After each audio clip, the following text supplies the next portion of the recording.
Скалолазание не только для профессионалов, что лазить может каждый и везде, и когда угодно. В момент победы ты его запоминаешь навсегда, и ты стремишься к нему еще раз. А чтобы их повторять, эти моменты, нужно держать всегда себя в форме, стараться быть на уровне других соперников, на уровне этой же сложной трассы. И тем самым нас заставляет двигаться вперед, вверх.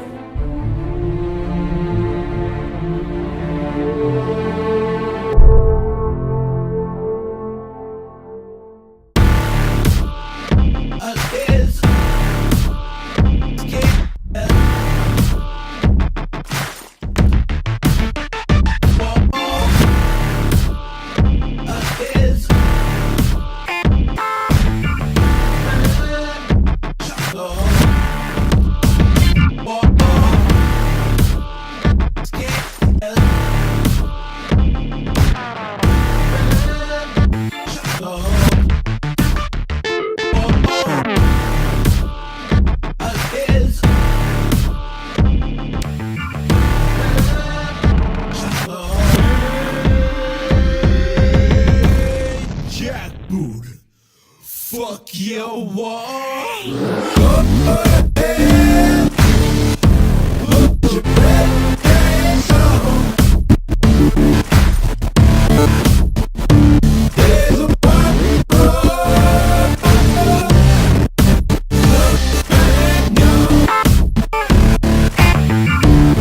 Это не сражение с камнем, это состояние, когда ты не сдаешься, состояние, когда ты делаешь, ради которого стоит ездить на соревнования. Его стоит ждать, что самое главное. И всегда хочется быть готовым к этому моменту, всегда хочется почувствовать его до последнего кончика своего тела, потому что когда ты физически где-то не готов, когда ты физически где-то отстал, ты не почувствуешь это до конца.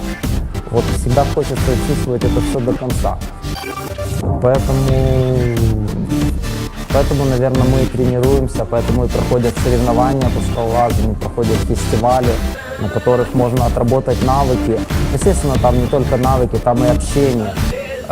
Но скалолазание, болдеринг — это, в принципе, такой достаточно особенный вид спорта. Он называется сложно-координационным, но в нем есть одна особенность — ты не сражаешься с соперниками реально. Ты противостоишь, во-первых, рельефу, ты противостоишь проблеме болдеринговой и противостоишь себе. То есть, а потом уже выясняется, кто там лучше, кто не такой хороший. Но суть в том, что на тренировках ты тренируешь только себя.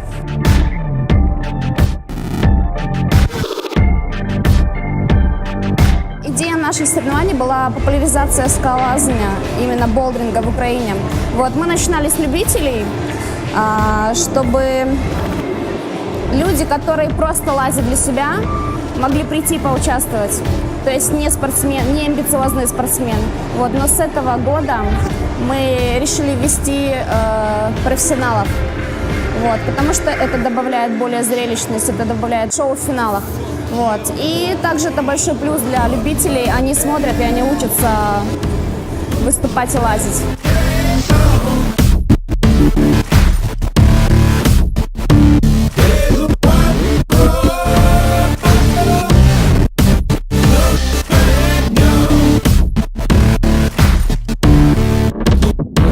You